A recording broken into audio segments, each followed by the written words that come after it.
Praise the lord.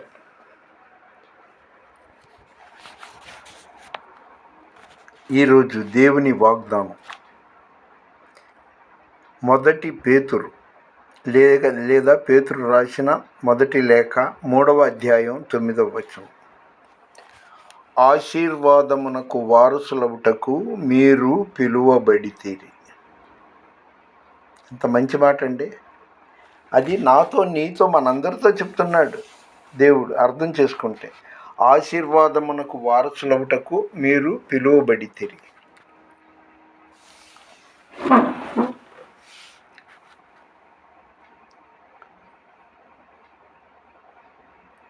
అన్నట్టు ఈరోజు March 20వ తేదీ గురువారం, థర్స్డే, 2025వ సంవత్సరం.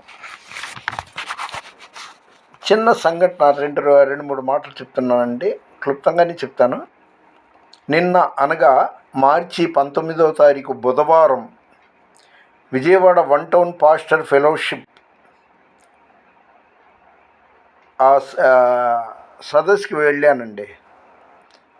వించిపేట నుండి కాళేశ్వరరావు మార్కెట్ వరకు ఒక సర్వీస్ ఆటో, మళ్ళీ అక్కడి నుండి పున్నమి ఘాట్ వరకు ఒక ఆటో.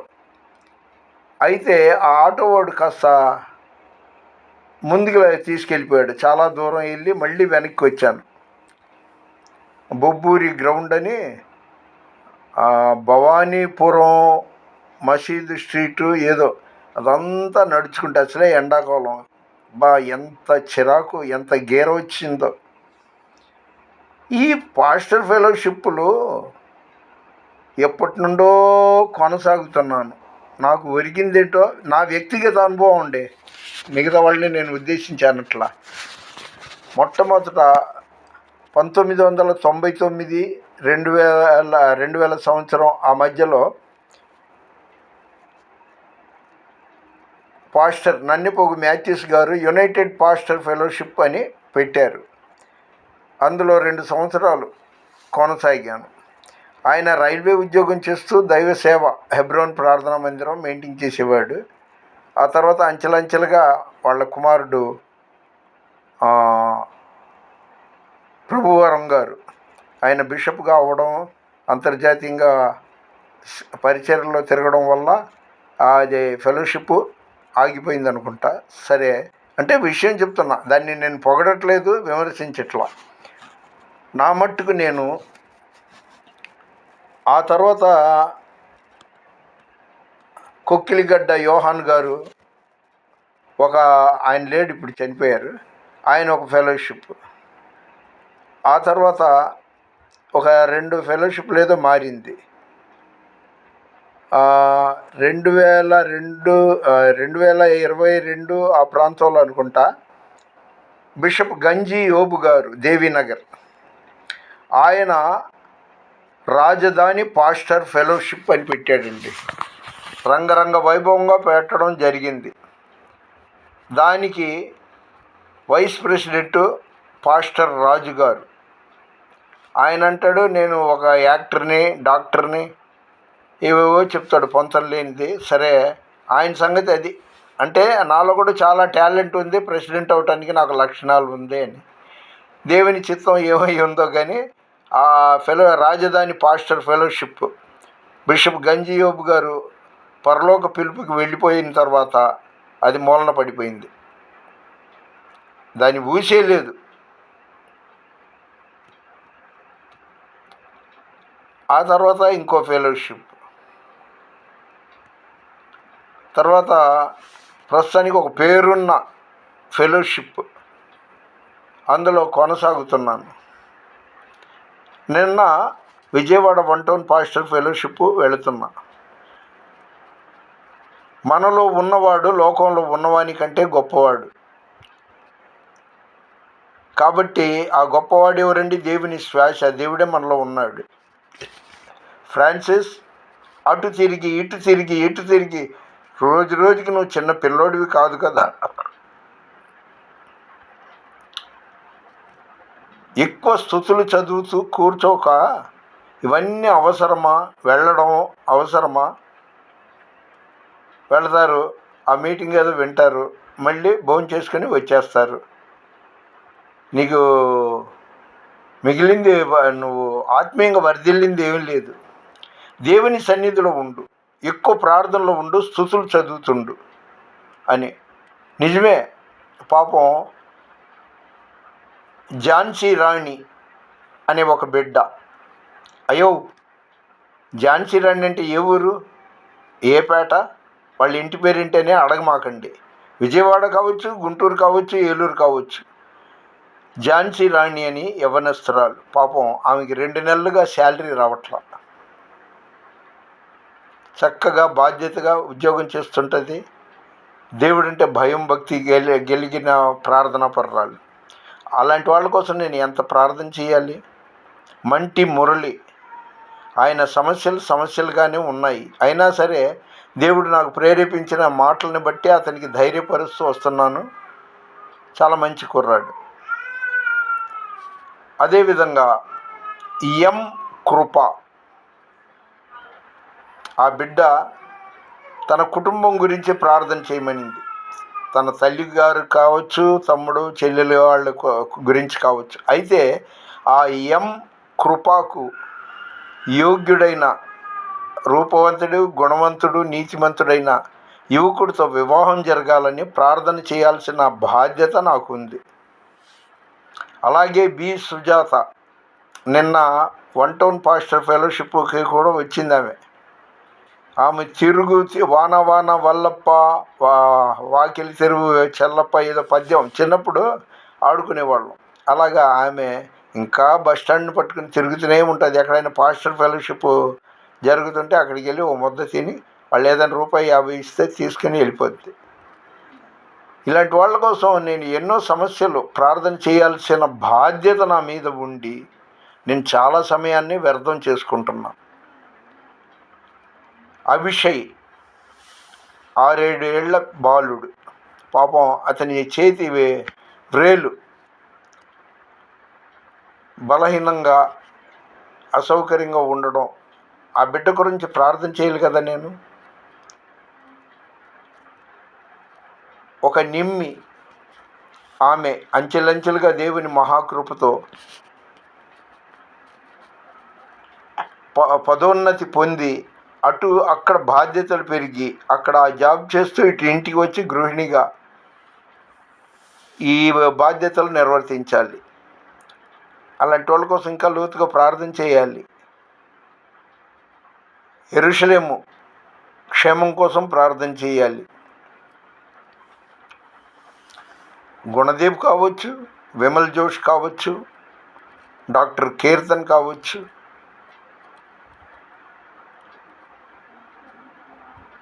ఝాన్సీ రాణి ఆమె కోసం మరీ చాలా బాధల్లో ఉన్నట్టుంది. ఆ బిడ్డ కోసం ప్రార్థన చేయాల్సిన ఇలాగే ఎన్నో సమస్యలు ఉన్నాయి. సమస్యలు ఉంటే ఇవాళ గుంటూరులో కన్నావారి తోటలో సేవకుల సదస్సు అటు పరిగెత్తి, ఎల్లుండి పలానా చోట 4వ తారీఖు లైలా కాలేజ్ దగ్గర, ఇలాగా సేవకుల సదస్సులు తిరిగి అసలే వేసవికాలం అడుగు తీసి అడుగు వెళ్ళాలంటే నాకు స్కూటర్ లేదు, సర్వీస్ ఆటో లేదా బస్సు. రోజుకి వయసు పెరుగుతుంది కానీ తరగట్లేదు. ఇలాంటి నేపథ్యంలో దేవుడు నన్ను గట్టిగా గద్దించాడు. ఒరేయ్, నువ్వు స్తుతులు చదువుతూ టైం అంతా వృధా చేస్తున్నావు. స్తుతులు చదవడం అంటే నన్ను మహిమపరచడం అని 50వ కీర్తన 23వ వచనంలో ఉంటుంది. ఇదివరకు బాగా చదివేవాడివి, మానేశావు. ప్రార్థన చెయ్యి. స్తుతి స్థితిని, ప్రార్థన పరిస్థితిని మారుస్తుంది.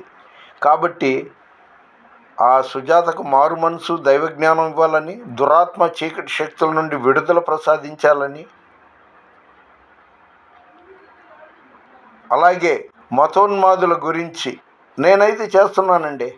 మన డిప్యూటీ సీఎం గారు, ఆయన క్రైస్తవులు అంటే కాస్త వ్యతిరేకంగా మాట్లాడడం, రాధా మనోహర్ దాసు, కరుణాకర్ సుగ్గున, భాస్కర్ రాజు, రాధా మనోహర్ దాస్, ఇలాగా మతోన్మాదులు, క్రైస్తవ వ్యతిరేకులైన వాళ్ళ గురించి, వాళ్ళు ఏం మాట్లాడుతున్నారో ఏం చేస్తున్నారో వాళ్ళకి తెలియదు, వాళ్ళని క్షమించి వాళ్లకు మారు మనసు ఇచ్చి దైవజ్ఞానంతో నింపమని ప్రార్థన చేస్తున్నాను. ఎందుకంటే ప్రభు రాకడ సమీపంగా ఉంది, కోత విస్తారంగా ఉంది, పనివాళ్ళు తక్కువ. ఈ సేవకుల సదస్సులు వెళితే అంత భయంకరమైన పరిస్థితి. ఎందుకంటే అందరినీ నేను అనట్లా, సేవకుల సదస్సు పెట్టేవాళ్ళు అందరినీ కాదు, కానీ ఎందరో వాళ్ళ స్వలాభం కోసం జనాన్ని గ్యాదర్ చేయటానికి అవి పెడుతుంటారు. చూసావా, నేను పెడితే ఇంతమంది వచ్చారు, అంతమంది వచ్చారని. ఇక ఆ సేవకుల సదస్సులో అతి తెలివి గలవాళ్ళు వెనక వరుసలో కూర్చుంటారు. అయ్యా దయచేసి ఎదురు వరుసలో వచ్చి కూర్చుండి అంటే కూర్చోరు. ఎందుకంటే మీటింగ్ అవ్వగానే ముందు పొలోమని ఆ ప్రేమ విందు పేరిట భోజనాల దగ్గరికి వెళ్తారు. ఒకళ్ళు తోసుకుంటూ క్యూ లేదు, ఏమీ లేదు. నేను నా అనుభవంతో చెప్తున్నా, సేవకుల సదస్సులో పాల్గొనేవాళ్ళు 100కి 85 మంది ఫేక్. వాళ్ళు కాందీసీకులు. ఇప్పుడు ఇక్కడ కాసేపు గుంటూరులో, ఆ తర్వాత ఏలూరులో వెళ్తే 200 ఇస్తారు, బైబిల్ ఇస్తారు, భోజనం పెడతారు. ఇదే దరిద్రపు ఆలోచన వాళ్ళకి. కాబట్టి దేవుడు గద్దించాడు, నువ్వు అనేకుల కోసం ప్రార్థన చేయాలి. అది నిమ్మి కోసమా, స్వర్ణలత గారి గురించా, అభిషేక్ గురించా, ఝాన్సీ రాణి గురించా, సుజాత గురించా, మంటి మురళి, ఎం కృప,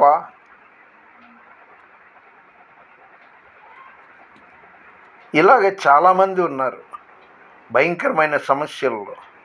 నాకా శరీరం సహకరించట్లేదు. కొద్దిగా ఎండలో వెళ్తే అలసట పాలవుతున్నాను. కాసేపు స్తుతులు చదువుతూ అలా నిద్రపోతున్నాను. ఇంకా కొంతమంది అనుకుంటున్నారు అతను పాస్టరా, దైవ సేవకుడా అని. నేను చెప్తున్నాను కదా, 2 సార్లు రెవరెండ్ అభిషేకం పొందాను. 1996లో ఉండవల్లిలో హోసన్న మినిస్ట్రీస్ వ్యవస్థాపకుడు యేసన్న గారి ద్వారా రక్షణ పొందాను. ఇక ఆంధ్రప్రదేశ్ అంటే ఉభయ రాష్ట్రాలు కలిసి ఉన్నప్పుడు క్రిస్టియన్ ఎడిటర్స్ అసోసియేషన్ వాళ్ళు నాకు లైఫ్ టైం అచీవ్మెంట్ జీవితకాల పురస్కారం సన్మానం చేశారు. అలాగే స్వర్ణదీపిక ఎడిటర్ బెల్లంకొండ శివాజీరాజు గారి కార్యాలయం, స్వర్ణదీపిక పత్రిక కార్యాలయంలో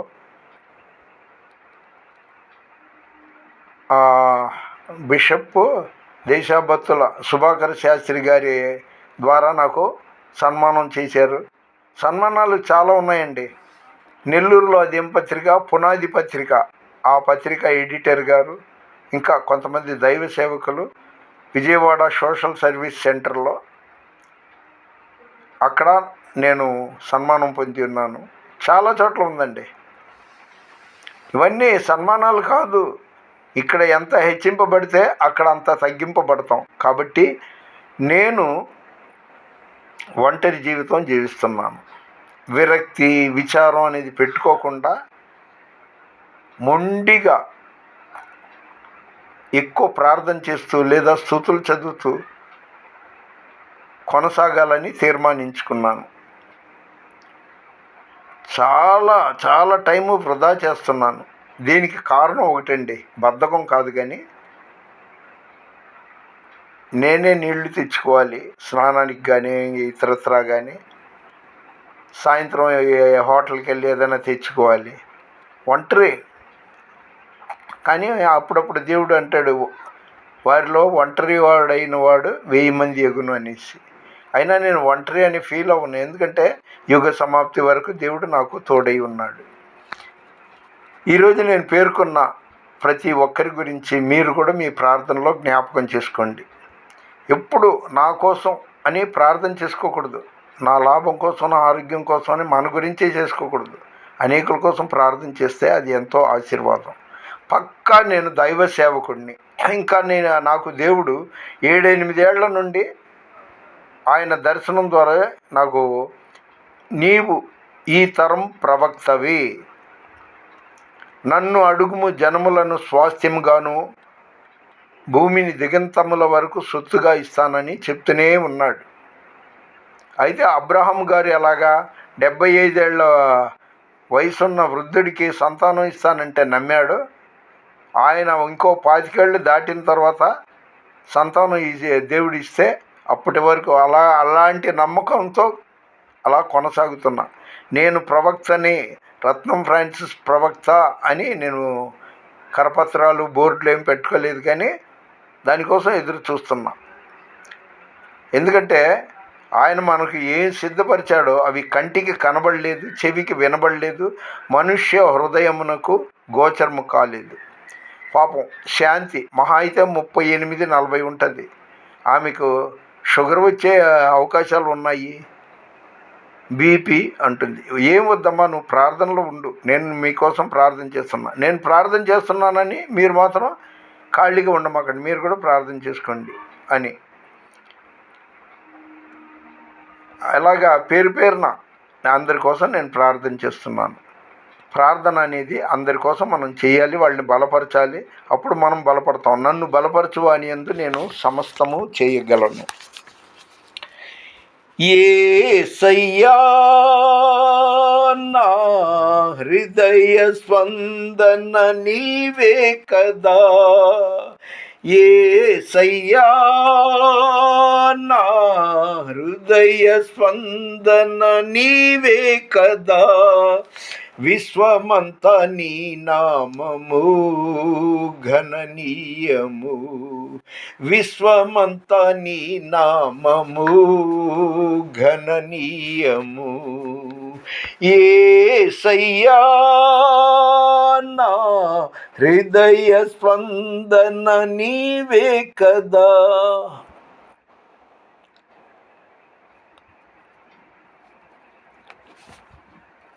దయచేసి ఈరోజు తారీఖు మార్చి 20, 2025 సంవత్సరం గురువారం. ప్రార్థన, ఇతరుల కోసం ప్రార్థన చేద్దాం. ఎవరు ఏమన్నా అనుకున్నా ఇదేదో కామెడీ కాదు, దేవుడితో బంధం, అనుబంధం. ఎవరు ఏమనుకున్నా కూడా నేను బ్రతికున్న నాళ్ళు ఈ తరం ప్రవక్తగానే ఉంటాను, ప్రార్థన చేస్తూనే ఉంటాను. వీలైనంత వరకు ఈ పాస్టర్ ఫెలోషిప్ల్లో నేను పాల్గొన్నాను. ఎందుకంటే అందరినీ కాదు, కానీ 1-2 పాస్టర్ ఫెలోషిప్ల్లో ఈయన ప్రెసిడెంటు, ఆయన సెక్రటరీ, ఆయన కోశాధికారి, వాళ్ళ సర్కిల్ వరకు హైలైట్ చేసుకుంటూ మీరు వచ్చారు కదా, వచ్చి భోంచేసి వెళ్ళండి, మీరు శ్రోతలు అంటే వినేవాళ్ళు అన్నట్టుగా ఉంది. ఒరిగింది ఏమీ లేదు. చూడండి, ఒక 25 సంవత్సరాల నుండి లేదా 26 ఏళ్ళ నుండి ఫెలోషిప్లో ఉన్నాను, కానీ ఏం లేదండి. అది వాళ్ళని హైలైట్ చేసుకోవటానికి, వాళ్ళ ఉనికి చాటుకోవటానికి, పలానా దానికి నేను ప్రెసిడెంట్ని అని. మళ్ళీ చెప్తున్నా, అందరినీ కాదు, ఒక 2-3 ఫెలోషిప్లు అచ్చం అలాంటి ఉద్దేశం కలిగి ఉన్నాయి, ఆయా ఆతాహై జాతాహై అన్నట్టుగా. సరే, ఏదేమైనా కానీ చాలా జాగ్రత్తగా ఉందాం. దేవుని రాకడ సమీపంగా ఉంది. మెలకువగా ఉండి ప్రార్థన చేద్దాం, విసుగ్గా ప్రార్థన చేద్దాం. ప్రార్థన అంటే దేవునితో మాట్లాడటం. మన వినికిడిలో దేవుడు ఈ కొన్ని మాటలు దీవించునుగాక. దేవుని పరిచర్యలో ఈ తరం ప్రవక్త Ratnam Francis. God bless you. Please దయచేసి లైక్ చేయండి, షేర్ చేయండి, సబ్స్క్రైబ్ చేయండి.